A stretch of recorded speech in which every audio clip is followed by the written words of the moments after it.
I started my trip right after the rig was finished. I bolted the tent to the frame, got gas, and hit the road.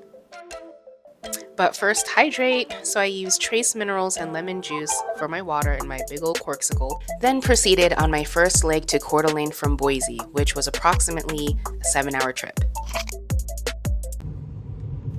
About an hour north of Boise, I came really close to one of many giant smoke clouds that has been ravaging the Pacific Northwest. It's just been a bad summer for wildfires, so the drive was pretty smoky for a while. But after it cleared up, it was smooth sailing the rest of the way. I stayed the night with friends in Coeur d'Alene, and I found this pretty nice bubble tea spot called Revival. Their boba was pretty good. I would go there again. Continuing on another 6 hours to probably my favorite stay of the trip. Banff was such a beautiful place, and I regret only staying there one night.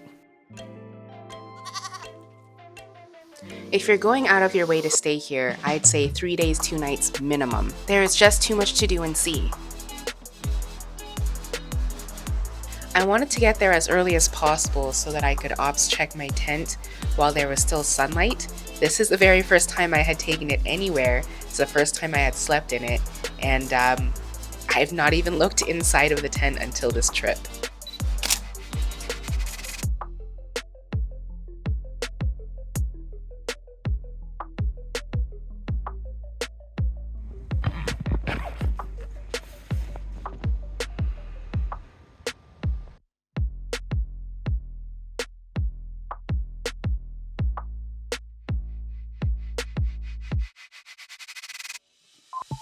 The next stop was Jasper, about 3.5 hours away, just for pictures.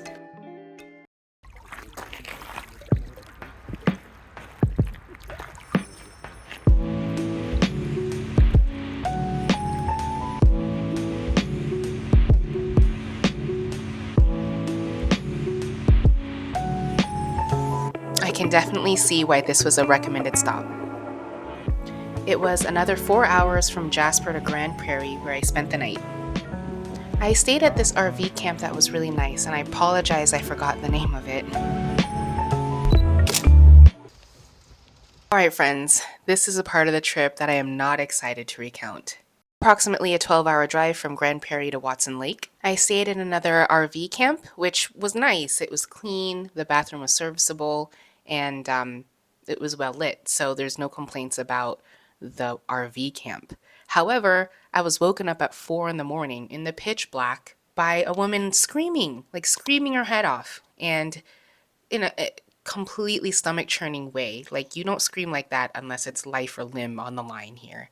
And I'm just in a little old tent. Everyone else is in their RVs, right? And I just remember feeling just so exposed and so unprotected. And apparently no one heard her, which I find really hard to believe, but no, whatever. The next morning I went to check out and I asked the manager what was with all that screaming, and he was like, I didn't hear anything.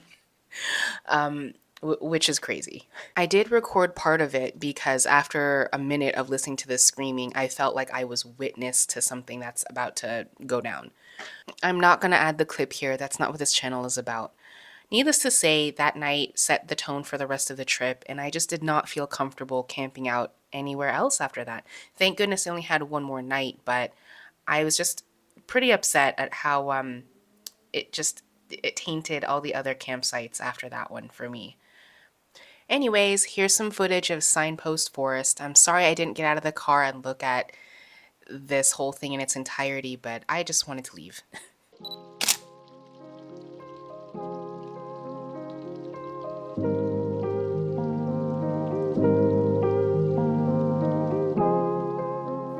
Another 12-hour drive, but at least it brought me to my home state, Alaska.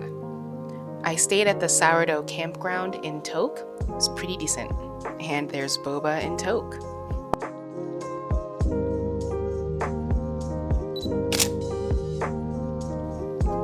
I know I'm biased, but just look at this beauty. It's as far as the eye can see. I love Alaska so much.